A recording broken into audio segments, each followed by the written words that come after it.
Bonjour, dans cette vidéo, nous allons continuer la partie 2 du cours nombre réel, dans lequel nous allons expliquer les parties majoraux, minéraux, bornés et aussi on va entamer les bornes inférieures, supérieures. Donc, on commence par majoraux, minéraux. Donc, par définition, donc, là, soit A une partie non vide de R. Donc là, A il est différent de l'ensemble vide, donc signifie qu'il existe un élément dans son. Donc là, on doit vérifier qu'il existe un élément X, d'accord, appartient à A. Il existe un élément, bien de façon plus formelle. Donc il existe un élément appartient à R, tel que X appartient à A. Donc là, donc juste une vérification. Donc A est appelé un majorant si seulement si quel que soit X appartient à A, X il est inférieur ou égal à M. Donc là on a déjà expliqué ça, signifie que il existe un appartient à R tel que quel que soit X appartient à A. Donc X il est inférieur ou égal à M. Donc le M il est indépendant des valeurs de X dans A. Donc M est appelé un minorant de A si seulement si. Donc là si seulement si équivalence. Quel que soit X appartient à A, X il est supérieur ou égal à M. D'accord. Donc on va faire ça ici. C'est la même chose, donc c'est l'inverse. Donc juste. Donc là, alors il existe un petit M appartient à R. Tel que quel que soit X appartient à A. Alors X il sera supérieur ou égal à petit M. Donc là, donc le M, le petit m, il est indépendant aussi des valeurs de x dans A. Remarque, les majorés et les minorants d'une partie de R ne sont pas nécessairement des éléments de A. Donc bien sûr, donc A, M, les majorés et les minorants ne sont pas forcément. Donc bien sûr, les majorants, c'est-à-dire il existe un seul majorant, d'accord, concernant qui appartient, qui peut-être appartient à A. Il existe un seul minorant qui peut-être appartient à dans ce cas-là. Donc ce majorant et ce minorant sera le sup, il sera donc là le grand M dans ce cas-là, le M il sera le sup de A, il sera aussi le max de A. On va voir ça. Et après donc le petit M il sera le min l'inf de A, il sera aussi le min de A. Donc dans le cas où il existe, d'accord. Alors alors là c'est M, le grand M et le petit m appartient à A bien sûr, d'accord. Donc définition, soit A une partie non vide de R, donc A est dite majorée si A admet un majorant, et A est dite minorée si A admet un minorant, et A est dite bornée si A admet un majorant et un minorant, ou bien si A majoré et minoré. Alors là, donc A, on dit que A borné, bon borné, donc signifie A borné signifie que A est majoré et A minoré est minoré. Donc ça, il est équivalent qu'il existe le couple M grand M appartient à R, tel que quel que soit X appartient à A. Donc X il est compris entre le petit m et le grand M. Ou bien, donc on a d'autres façons d'écrire ça. Donc il existe un grand M appartient à R+, donc là c'est R+, donc positif, tel que quel que soit X, quel que soit X appartient à A, d'accord, la valeur absolue de X il est inférieur ou égal à grand M, d'accord. Donc voilà, dans ce cas-là, on dit que A est borné. Donc là, alors on va faire ça. On a terminé ça. Donc exercice ou bien proposition, soit une partie non vide de R. Donc A est borné, signifie qu'il existe C, il est supérieur ou égal à 0, c'est-à-dire qu'il appartient à R+, tel que quel que soit X appartient à A, la valeur absolue de X il est inférieur ou égal à C. D'accord. Alors démontrer la proposition 1, 3, 1. Alors c'est facile, donc là A borné, A est borné. Donc là signifie par définition donc qu'il existe un couple Tm grand M appartient à R, d'accord, tel que quel que soit X appartient à A, alors X il est comprise, d'accord, entre le Tm et le grand M, d'accord. Alors donc on va prendre C est égal à max de, ou bien voilà, c'est le max de la valeur absolue. Donc là C il doit être positif, donc il sera la valeur absolue, d'accord, valeur absolue de petit m et grand M. Donc là la valeur absolue de grand M c'est M. Donc C, donc dans ce cas là C, alors il sera supérieur à grand M, d'accord, et moins C, donc le moins C il sera inférieur, d'accord, à moins M. Pourquoi inférieur ou égal? Parce que là C, donc pour expliquer ça, donc on a C, c'est le max de valeur absolue M petit m, valeur absolue de petit m. Donc là signifie que C est supérieur à la valeur absolue de Tm, puisqu'il est supérieur au max, c'est-à-dire il est supérieur à la valeur absolue de petit m, et donc là moins C est inférieur ou égal à la moins valeur absolue de moins m. Donc ça il est automatiquement il est inférieur à moins m, d'accord. Pourquoi? Parce que parce que on sait que la valeur absolue de m il est supérieur ou égal à m. Donc de façon globale, donc de façon générale, on a la valeur absolue de x, il est supérieur ou égal à x, d'accord. Et donc là on obtient ça à la fin. Donc à la fin, alors à la fin on a x est comprise entre moins c et c, d'accord. Ça signifiait, donc là signifier que la valeur absolue de x il est inférieur à c. Donc là, donc A est borné, donc peut passer par l'équivalence successive ici. Donc signifie que A est borné, alors il existe, C appartient à R plus, ou bien il est positif, tel que quel que soit x appartient à la valeur absolue de x, il est inférieur à c. Voilà, donc étudier si les parties suivantes admettent des majorons et des minéraux. Bien sûr, là, A1 est une partie finie. Donc, c'est une partie finie. Puisque c'est une partie finie, donc il est borné. Alors, il partie l'admet des majoraux et l'admet des minéraux.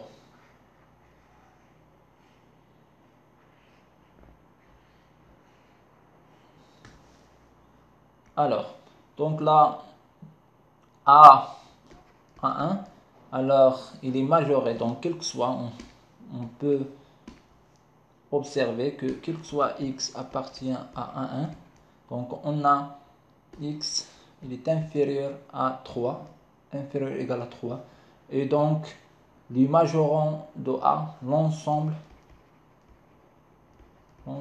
des majorons de A1, et donc c'est, alors 3 appartient, c'est 3 plus l'infini, d'accord.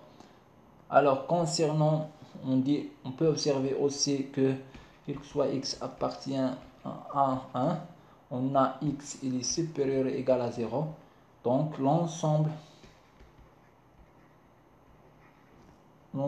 des minérons de A, et donc si moins l'infini, alors 0 et 0 est entré, donc fait partie, d'accord. Concernant A2, donc là concernant A2, donc là on va juste remplacer ça,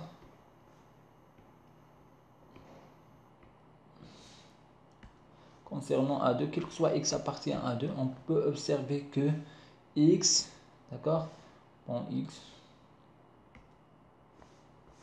on peut dire ça, alors là, que x, il est inférieur strictement à 1, d'accord. Alors l'ensemble des majorants de A2 et sera 1 plus l'infini et 1 il est entré, d'accord. 1 il fait partie, d'accord, donc parce que quel que soit x appartient et donc x il est inférieur à 1, d'accord. Et donc là l'ensemble des majorants de A2 est 1 plus l'infini. Donc bien sûr là dans ce cas là, donc là c'est l'un, là c'est sup, là c'est l'un. Donc là dans ce cas on a A2, donc A2 quel que soit x appartient à 2x il est supérieur à 0. Donc l'ensemble des minorants de A, donc il sera 0 moins l'infini. 0 moins l'infini. Concernant A3, donc A3, alors c'est 1 plus 1 sur n avec n appartient à n étoile, d'accord. Donc on peut observer que quel que soit x appartient à 3, donc on a 1x est égal à 1 sur n avec n appartient à n, d'accord. Donc là il est inférieur à 2, donc il est inférieur ou égal à 2. Donc là 2, donc l'ensemble des majorants, donc l'ensemble des majorants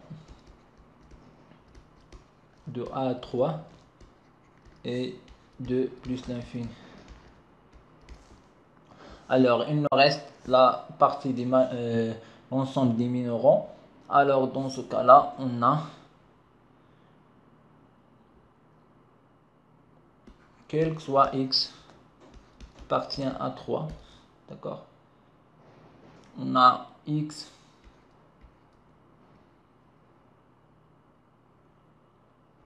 égal à 1 plus sur n, d'accord. Donc là il est supérieur à 0, d'accord, supérieur strictement à 0.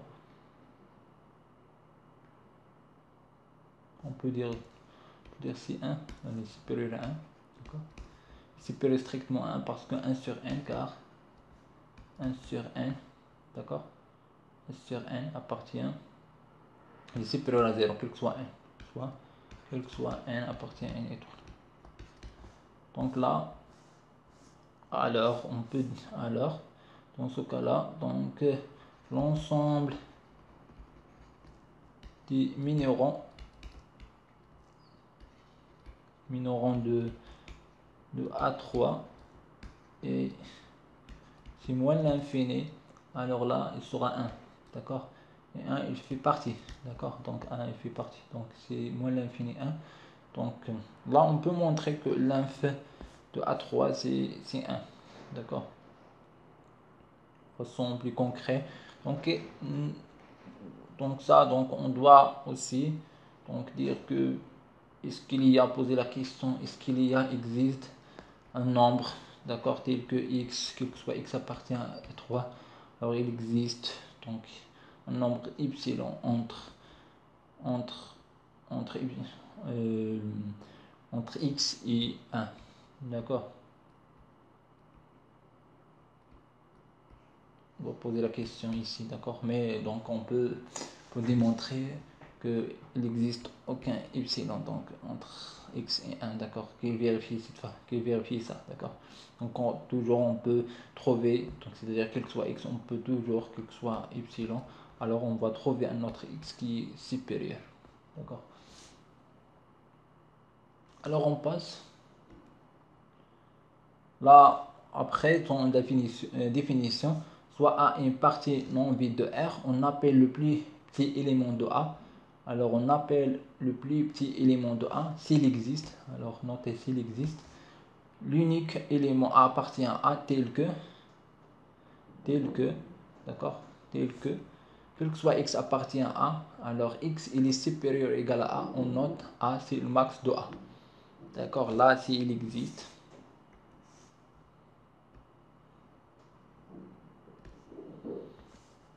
Alors là, c'est la définition de max, Alors le max de A.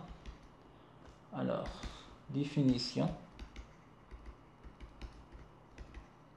Alors, A est une partie non vide. A est une partie non vide de R. C'est-à-dire que A il est différent à l'ensemble vide, d'accord? Et on a, s'il existe le plus petit élément de A, donc A, donc s'il existe un plus petit élément de A, c'est-à-dire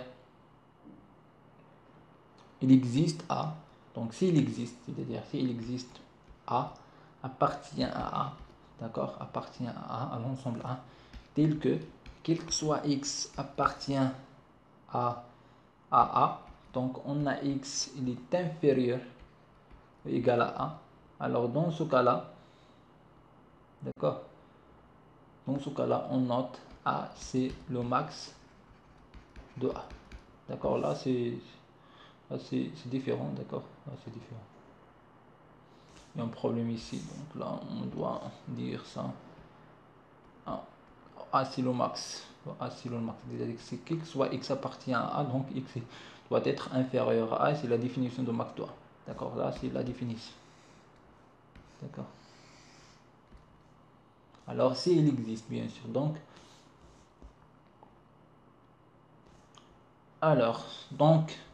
on appelle le plus grand élément de A. Donc là, le plus grand élément de A, s'il existe.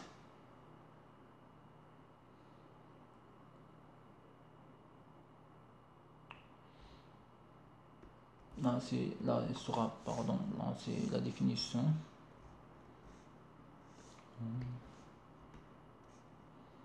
Il y a un problème concernant ça, donc là c'est une mine. Alors là c'est une mine.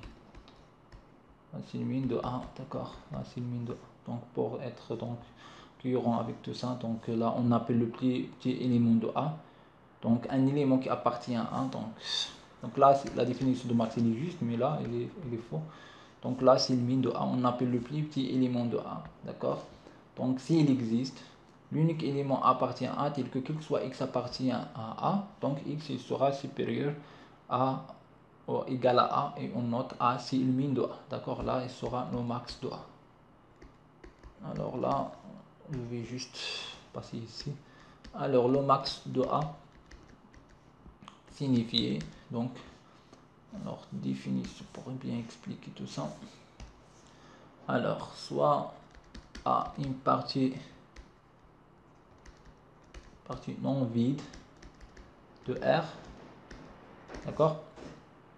Donc on appelle le max de A s'il existe, alors s'il existe bien sûr.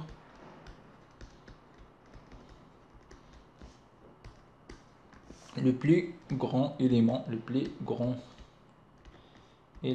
A, vérifions. Alors là c'est vérifions.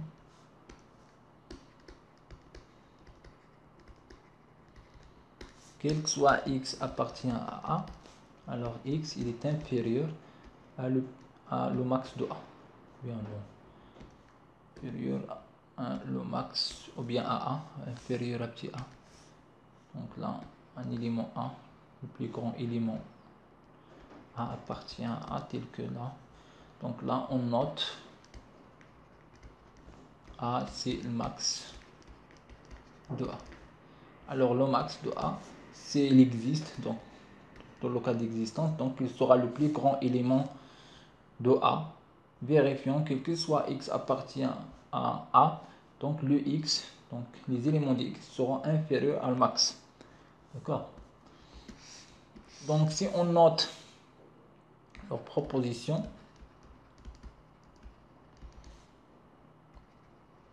soit A une partie non vide, c'est alors le max de A égal à A.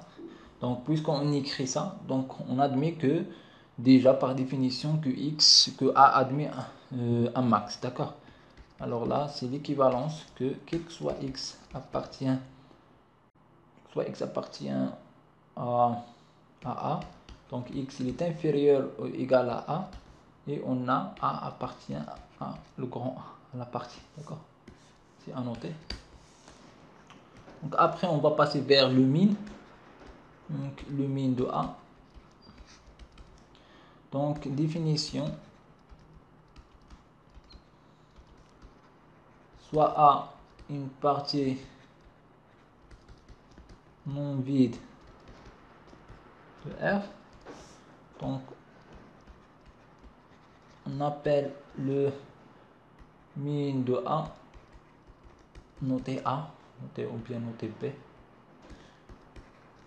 Le plus petit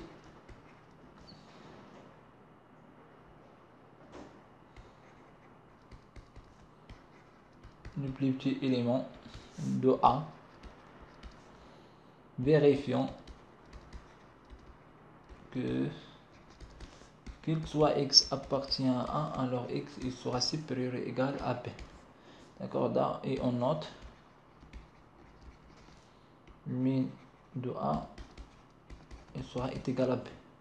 D'accord? Alors comme proposition, donc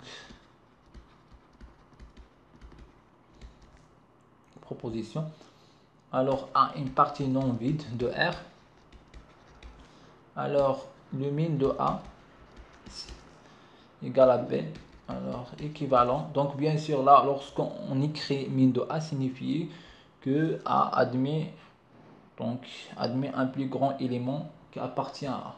Donc là signifie que quel que soit X appartient à A, on a X il est supérieur ou égal à B, et aussi B appartient à A. D'accord? Voilà. Alors on revient ça pour voir. Donc remarque, le plus petit et le plus grand élément d'une partie A, s'il existe, sont uniques. D'accord? Donc la remarque. Là on peut montrer ça facilement, parce que puisque donc par absurde, d'accord, on suppose qu'il existe deux éléments de A, donc là l'un il sera supérieur à l'autre et donc on a contradiction.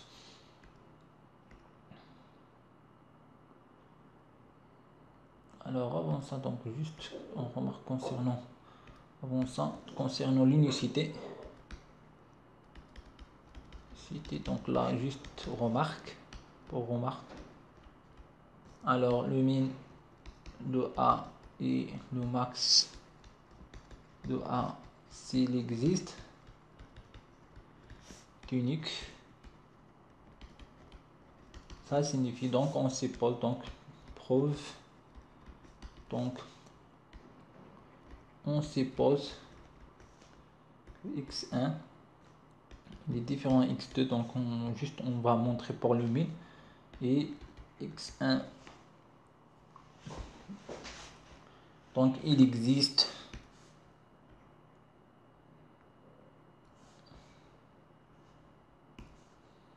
là x1 et x2 c'est différent. X1 c'est min de A et x2 c'est aussi on note le min de A, donc le petit. Donc là signifie, puisque x1 il est inférieur à x2, c'est-à-dire que x1 c'est par défaut, et x1 il sera comme x1 il est inférieur est égal il est inférieur strictement à x2, ou bien x1 il est supérieur est égal à x2.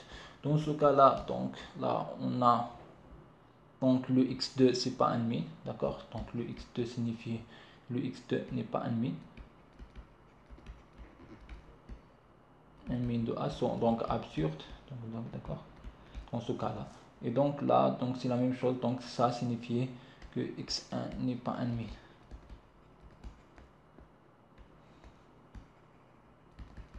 Donc absurde, d'accord. Dans ce cas, donc là, donc x1 égale à x2. Donc on a l'unicité. Alors étudier les parties suivantes, admettons le plus petit et le plus grand élément, c'est-à-dire min au max. Donc à partir, donc là on peut, donc A est un ensemble fini. Donc admet un max et un min. Donc là, le min de A, on peut observer le min de A c'est 0. Le max de A, alors c'est 3. Pour ça, alors on a le min de A, il existe, égal à 0. Et le max de A, donc, n'existe pas. Donc, n'existe pas. Pourquoi? Donc, on suppose qu'il existe un max. Donc, on peut dire que M, alors M est un max de A2. On suppose ça. D'accord? Donc, là, donc, signifie par définition que M appartient à A2 et aussi quel que soit X appartient à A2. Alors X il est inférieur ou égal à 1.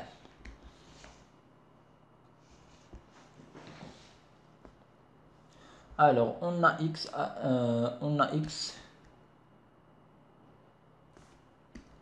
donc là on va prendre M, il sera inférieur, M il sera entre 0 et 1, donc là, ou bien, bon M il est inférieur à 1, c'est directement, donc M il est inférieur à 1, on va prendre le cas de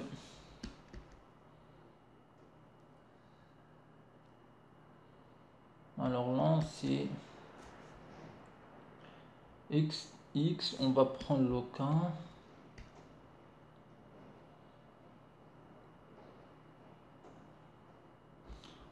cas de x1, donc là x1, on va prendre x1 est égal à 1 plus 1 sur 2, d'accord? Donc là x1 il est inférieur à 1, d'accord? Donc le x1 il est compris entre 0 et 1, donc x1 appartient à 2 et x1 est supérieur à 1, d'accord? Et donc absurde, pourquoi? Parce que donc le M étant le max de A et de A2 et donc M doit être supérieur ou égal à x1. Donc là c'est absurde. Et donc par conséquent donc là la supposition est fausse, donc le max n'existe pas. D'accord. Alors concernant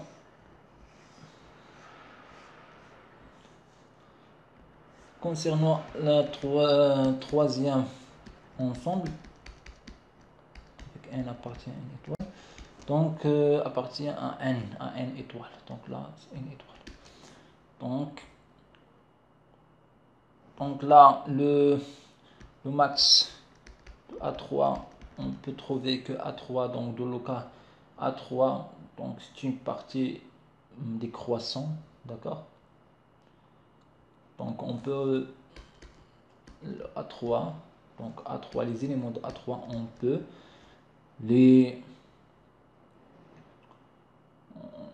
les classer, d'accord, A2, etc., etc., selon un ordre décroissant, d'accord, selon un ordre décroissant, et dans ce cas-là, le max, donc le max, alors tous les éléments de A, il sera inférieur, puisque c'est une suite décroissante, donc il sera inférieur à le terme 1, donc c'est 2, donc puisque 2 appartient à 3, donc le max est égal à 2, d'accord.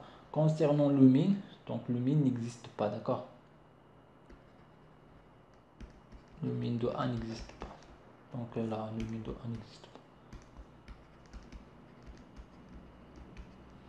C'est la même chose, on suppose que on va supposer que le min de A existe, c'est-à-dire donc il existe un n tel que le min de A égale à comme ça. Alors l'équivalence, on a quel que soit x appartient à A3, signifie que x3 sera supérieur à ça c'est x, signifie que x sera supérieur à n, et aussi que alors m il était inférieur, alors m appartient à quoi? Appartient à A3. Donc ça signifie que m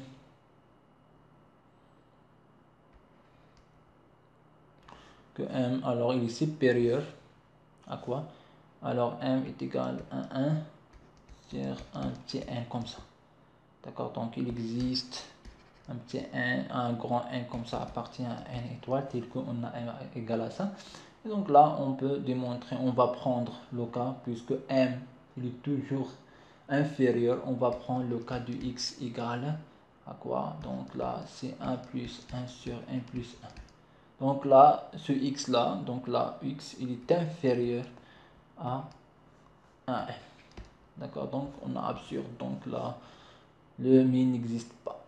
D'accord, donc on va passer. Définition, donc là, on va la borne supérieure inférieure. Donc définition, soit A une partie non vide de R. Donc A est majoré. Le plus petit des majorants est appelé la borne supérieure de A notée par sub de A. Donc la première condition, c'est A est non vide, d'accord. La deuxième condition, c'est A majoré. Alors c'est A majoré, donc A admet une borne supérieure qu'on note sub de A. Donc A, d'accord. Donc on va passer ici direct. Donc borne supérieure.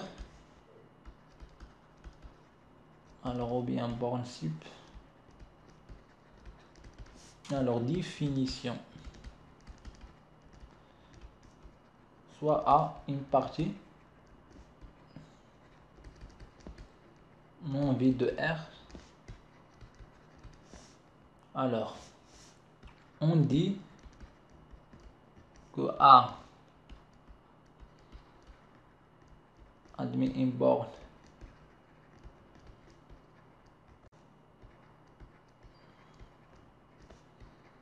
supérieure si et seulement si A est majoré. D'accord.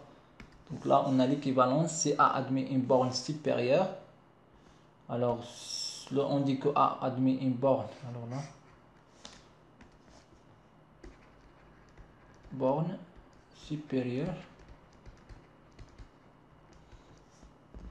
Donc, alors, était équivalent que A est majoré. Ou bien on peut dire, alors, si A est majoré, alors, donc, A il va admet une borne supérieure. Donc, la borne supérieure,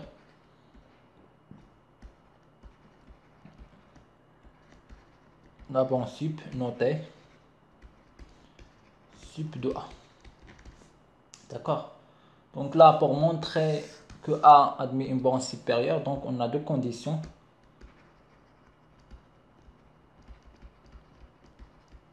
Que A admet une borne sup. Donc la première condition, c'est A est différent à l'ensemble vide. La deuxième condition, c'est A est majoré. Alors là, il est équivalent que A admet une borne sup. Alors la borne sup, c'est la plus petite, c'est la plus petite des majorants, d'accord. La borne sup, c'est la plus petite des majorants. D'accord, donc là, par définition, puisque A, la borne supérieure, c'est la plus petite des majorants, donc signifie que A est déjà majoré. Donc A il est différent à l'ensemble vide, d'accord. C'est pour donner que l'ensemble doit être majoré. Donc là, A il est inférieur, A il est différent à l'ensemble vide. Donc là, c'est une condition pour que A soit majoré, d'accord, pour donner une majoration à A, dont R bien sûr. Alors, on va continuer sur borne supérieure. Alors, proposition ici. Alors, on note bêta c'est sub de A. Donc là, on va dire soit A une partie de R non vide. Bien sûr, lorsqu'on va écrire bêta égale à sub de A, signifie que A admet une borne supérieure. Donc là, signifier que Bêta est un majorant de A. Et bêta est le plus petit des majors. Le plus petit des majors. Là, de façon mathématique, donc signifier A est un majorant de A, bêta est un majorant de A, signifie que quel que soit x appartient à A, alors x il est inférieur ou égal à bêta. Et là, quel que soit un majorant de A, alors bêta il est inférieur à 1. Non, c'est inférieur à 1. D'accord? Voilà, donc maintenant on va passer vers la borne inférieure.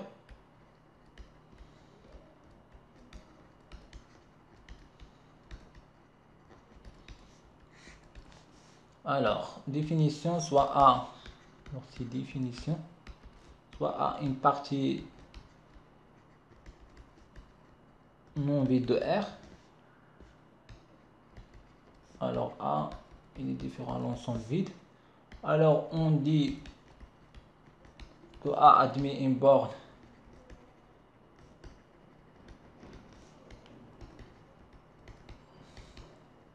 inférieure, si et seulement si. Alors là, c'est si et seulement si. Alors A est minoré. Bien sûr là, donc ou bien, donc là c'est la définition, d'accord? Donc on note on note l'inf de A. Alors l'inf de A, on le note l'inf de A. Voilà. Donc une autre définition de ça. Donc signifie que l'ensemble des minorants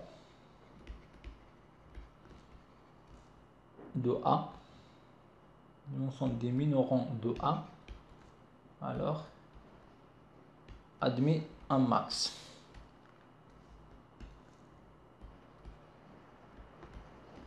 Admet un max. D'accord? Admet un maximum, c'est-à-dire l'ensemble des des minorants de A. Alors là, ce sont moins l'infini par exemple, juste indication. Alors c'est moins l'infini, c'est pas x0, d'accord, ce sont des minorants de A. Alors le plus grand minorant de A, il sera la borne inférieure de A. Et donc là, concernant l'ensemble des minorants de A, alors x0 c'est le max, pardon. Alors le max de la partie moins l'infini de l'ensemble moins l'infini x0, alors c'est x0, d'accord. Alors une autre forme, c'est que là, donc l'ensemble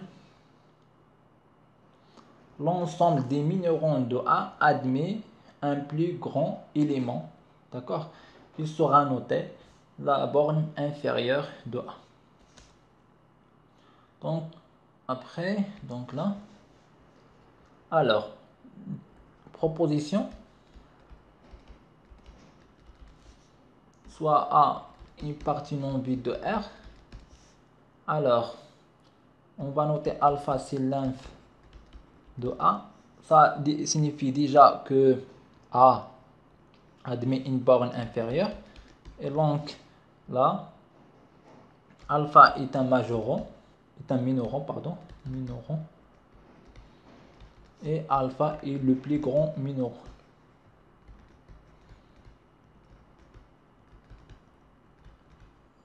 De A. D'accord. Là, il est équivalent que quel que soit x appartient à A, alors x il est supérieur à alpha, et quel que soit petit m est un minorant de A, alors minorant de A, là signifie ou bien implique que m il est supérieur, alors il est inférieur à alpha, puisque alpha c'est le plus grand minorant de A. D'accord? Là on va passer. Voilà, remarque. Donc la borne supérieure et la borne inférieure, s'il existe, sont uniques. Donc voilà, à noter ça comme max et min. Et on a voilà ces deux propositions. Donc là, on a sup de moins A, c'est moins l'inf de A. D'accord, à noter. Et on a l'inf de moins A, c'est moins sup de A. D'accord? Donc ça, très important. Toute partie proposition, toute partie de A non vide, bornée, admet une borne supérieure et une borne inférieure. Donc là, c'est facile. Alors, on a une partie de R non vide, la condition. Puis on a A est borné. Puisque A est borné, donc il est majoré. Puisque majoré est non vide, alors admet une borne supérieure. D'accord? Alors, A est non vide et borné, alors implique que A est minoré et donc admet une borne inférieure. D'accord? Bien sûr, là, c'est les deux, donc là, on a l'équivalence, d'accord? On a l'équivalence. C'est-à-dire A non vide et A borné. Il est équivalent que A admet une borne sup, donc admet une borne sup, donc sup de A et l'inf de A. Et A admet une borne inférieure, notez l'inf de A. Ou bien sup de A et l'inf de A existe. D'accord?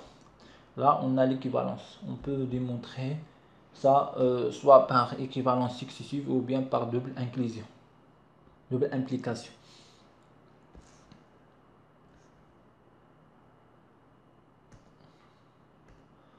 Voilà, donc après on passe. Donc caractérisation de la borne supérieure et de la borne inférieure. Donc là, c'est très important ce théorème. Alors, soit à une partie non vide de R. Donc, on a alpha égale à sup de A. Était équivalent que alpha est un majorant de A. D'accord? Et quel que soit epsilon, il est supérieur à 0, il existe. Soit epsilon est supérieur à 0, il existe A epsilon appartient à A, tel que A epsilon, il est inférieur à alpha. Il est inférieur égal à alpha et il est supérieur strictement à alpha moins epsilon. Et on a donc bêta. Donc bêta c'est l'inf de A. Alors il est équivalent que bêta est un minorant de A. Et quel que soit epsilon, il est supérieur à 0. Alors il existe B epsilon tel que. Alors B epsilon il est supérieur à bêta, supérieur égal. Il est inférieur à bêta plus epsilon. Alors donc, on a dit donc avant, donc là, la caractérisation de la borne supérieure et la borne inférieure. Donc là, on a alpha c'est sup de A. Alors implique bien équivalent là, on a équivalence que alpha est un majorant de A.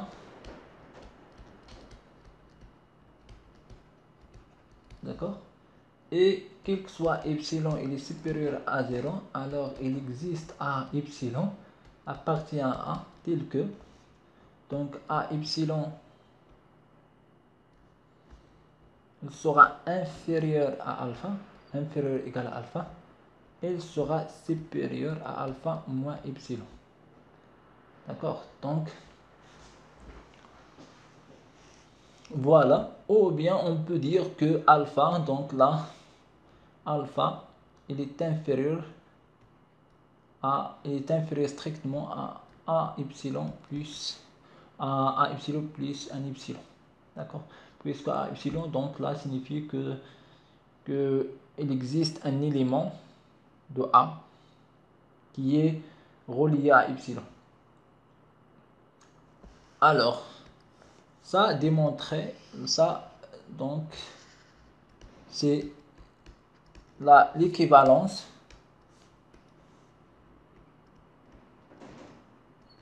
que alpha est le plus petit.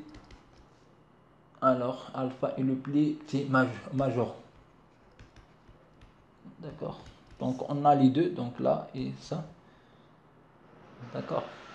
Donc là, signifier que alpha, donc le plus petit majeur, le plus petit élément. D'accord?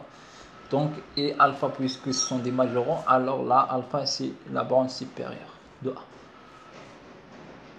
Concernant l'inf, donc bêta, c'est l'inf de A, alors ça implique que bêta est un minoron de A, et aussi, donc, quel que soit epsilon, il est supérieur à 0, alors il existe B, bon, B epsilon appartient à A, alors tel que, donc là, on a B epsilon, alors il sera supérieur à bêta. Pourquoi? Parce que bêta, donc bêta est un minoron de A et B epsilon appartient à A, donc bêta il est inférieur à B epsilon. Alors, et B epsilon il sera inférieur, strictement inférieur à bêta plus epsilon. Là, signifier que bêta il est supérieur à B epsilon moins epsilon. D'accord? C'est intéressant, donc, d'accord? Alors, voilà, donc là, concernant, ce sont les propriétés caractéristiques de la borne supérieure et la borne inférieure. Donc, on va continuer la suite dans la prochaine vidéo. Donc, à très bientôt.